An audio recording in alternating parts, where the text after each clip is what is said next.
Okay, day three. Hello, entrepreneurs, entrepreneur dentists. Today we're going to talk about experience and guidance. These are things that are very important. I just want to hit on them. I'm going to run through these pretty fast, but experience and with anything, let me just read the definition I got offline. This experience is a process through which conscious organisms perceive the world around them.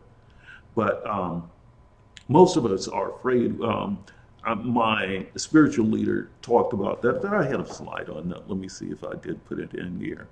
No.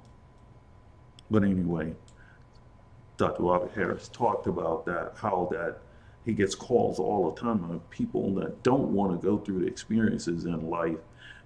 But it's the only way that we're going to um, improve. You got to go through these experiences, and that's the way we grow. So, the fear of not stepping out there is what I get from a lot of people. They're hesitant to get in the game. Maybe because you don't have a plan, but you need to start somewhere. And the journey of 1,000 miles begins with that single step. The first step is to decide, yes, and like I said, name it. I'm an entrepreneur. I'm an entrepreneur dentist. Not just that I want to be. You got to declare it, claim it. And then once you are, start acting like it. If you are, start learning the things that and attending the meetings and studying certain things that are needed to, because an entrepreneur is a businessman. And if you're going to be a business man or woman person, you need to learn business principles. So you got to get started sometimes. Anything worthwhile is going to have some challenges. You're going to face some challenges as far as learning. But once you survive and go to that next level, it's almost like these games I see my kids play. And then they get to the next level and it's the challenges. And then it gets a little bit more difficult. But now you're on that level, you're in your comfort zone. It's time to take on a new challenge. So it's just taking on challenges. But you have that GSD. I call it GSD is you get stuff done, or I actually say, get shit done. You do, but someone has to do it. And when you're the leader, if you're an entrepreneur, you're the leader, you have the GSD. You have to get shit done. You can't. So the only way to do it is every day you commit to the cause and you're doing these things. But it does. It takes your mind has to start thinking of that. You're running a business, and that what are the business principles that make it work? So let's just.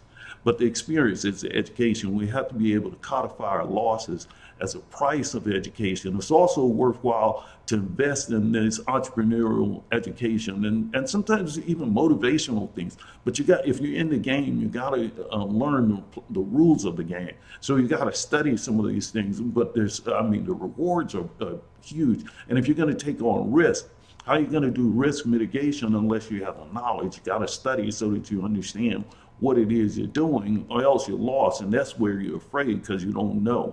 But if you learn and you go and then you try some things, and if you get it wrong, you just go back. And now, because especially if you're young, you got time, you could do it all over again. So start with your learning process. Think, the bumper sticker, it says, think education is expensive, try ignorance. And that is the thing. If you think paying for an education, especially an entrepreneurial education, is expensive, try jumping out there ignorant and you'll get your ass kicked. I'm telling you, anything that you're going to do, unless you put in the time, the rewards are so beautiful. And it's a nice journey. So start the journey early enough so that you can learn the process, because it's not an event, it's a process. You go through the process. Know and understand that it is a process, it's not an event.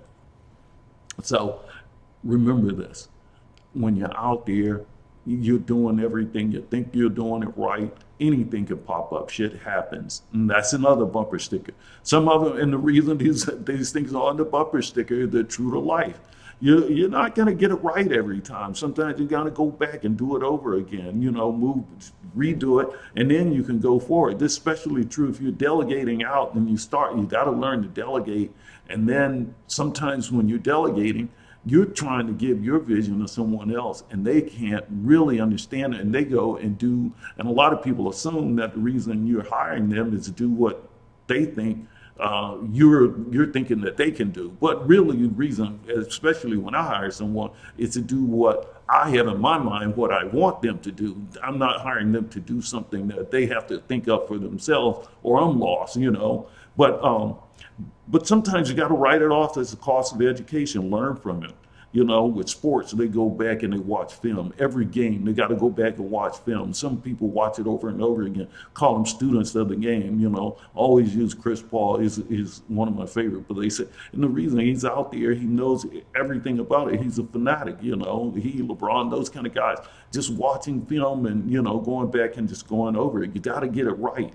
So what did we do right? What did we do wrong? That's the same kind of thing when you huddle up with your team, watching, going back and going over the day and the week and so forth, what's happening. Yeah, I mean, if you're in the game, that is it. So you have to be involved. How do you prevent this from happening again? So now you have to come up with solutions, write out solutions, document it. Now you're standardizing it and so forth. That's why even when someone gives you a turnkey solution, there's a certain amount of standardization that you have to put your experience in there if you are going to run the practice, because you have to standardize it to the point where you understand what it is that you expect from everyone, because they can't, if not, it's chaos and everybody's doing what they think that you want them to do. But you have to have a plan that's written out so that you only get expectations. So it's I got something on that. How do you prevent this from happening again? So systems, writing it down, and systems are the solution. That's a Michael Gerber thing. Don't get better people, get better systems. You have to change because you get it wrong, but then you keep changing, you're learning. And then I come across this, I'm preparing, and I start reading and just looking up things. And now I come across this in the Harvard Business Review, the iterative process.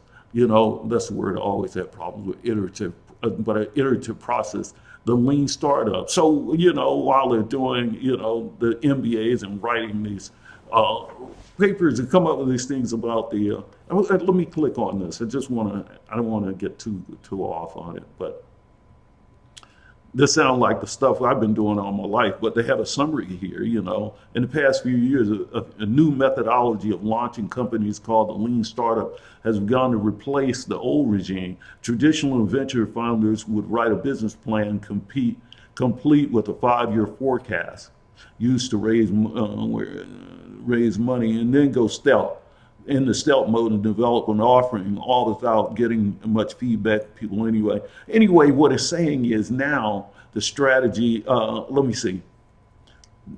And let me go back and just read it here. All without getting much feedback from people they intended to sell to. Lean startups, in contrast, begin by searching for a business model. They test, they revise, discard hypotheses, continually gather customer feedback, and rapidly iterating on or re-engineering their product. This strategy greatly reduces chances that a startup will spend a lot of time and money launching products that no one actually pay for. But that's the thing. I think that I know for me, that's what the only way I've been doing this for years. It's and when you don't have any money, you're trying not to get it wrong. You can't afford to get it wrong, but so many times. So you got to get out there, you got to learn from it, and you got to say you can't do that again because you fail. But you wouldn't know unless you got out there and you fail, and now you learn. That's what the iterative process is. And now they're writing, and this is some big thing. And they said now they're teaching that at these business schools. I was like, damn, that was what my father taught me. Get it right next time, you do it better. But I'm telling you, it is. I did the executive MBA, but I find that most of these things that are taught at these business schools is just, it's a complicated way of just a simple process most of the time. So it's just going back and getting it right, writing it down, and coming up with your process. And then just adapting it so you can scale and so forth. So the thing you want to do, though, is be able to leverage other people's experience.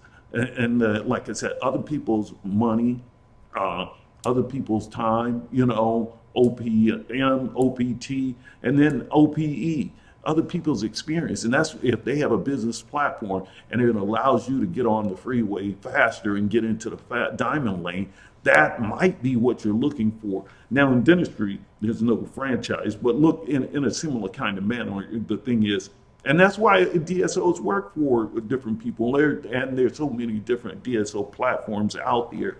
You know, I can't say this about that one or whatever because I don't know, and I don't know, and their structure, you know, could have different structures and so forth.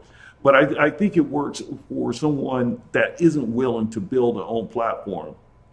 But at its best, franchising provides an opportunity to buy into an existing successful business model that comes with a proven track record. This is pretty much a similar kind of thing, successful training. And then they go on to talk about turnkey businesses. And that's what I'm really focusing on, turnkey. If I think that what I'm trying to do, and I'm not trying to sell anybody, I'm just telling you what I'm doing, and hopefully I can do something that I think over my years of doing this entrepreneurial dentistry is develop a platform that I think actually work, and it's turnkey so that, well, like I said, I'm retired. I don't want to do the whole thing over again, but I'd like to provide the platform for someone else to do it, and I, you know, help them, boom, boom, and show them how it's done. And you do it like that, and they get in there and they provide the facilities and everything, and it just make it turnkey, the system. But help them develop their own systems. You can't really give. I think there's so much you can give and lay everything out, the whole, the building and everything, the all of the equipment, but still the systems.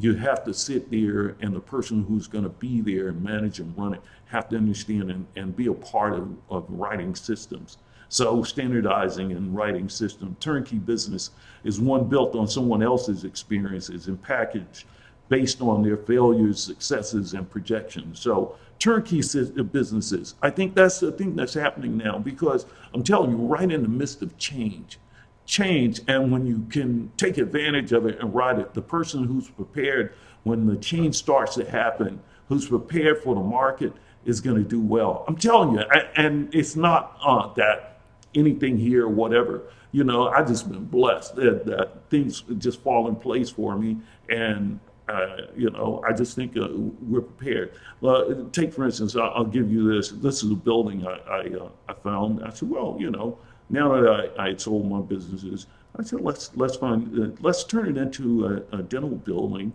and see if we can't get someone to partner with. So I had my contractor and my and my brother, who's a contractor and project manager. But they were coming up with this color, and I wasn't involved. See, you delegate, and that just wasn't going to work for me. So we had to go back, and I have to be there to show them this is what I like. I like to get, if you know, out of sight, out of mind. You will not. This is the way I like to see it. It's lit up. This one it's almost finished. I'll show you soon in some of the future ones, because what I want to do is, like I said, the laboratory, take you out, show you what I'm doing. But you know, some of this kind of stuff. You know, the kids do dentists. We're building them out. And I just love it. It's the thing I get excited about, just being involved in this kind of stuff. So I think you do have to get in, you have to get the experience, and then you have to, and I'll leave it there. But I'll talk more about it. I don't want to go on too long with these videos. So I'm going to see you in day 4, but I'm getting ready to shoot day 4. I'll have on the same clothes. So I'm doing, like I said, I'm doing 2 today. So I'll see you soon.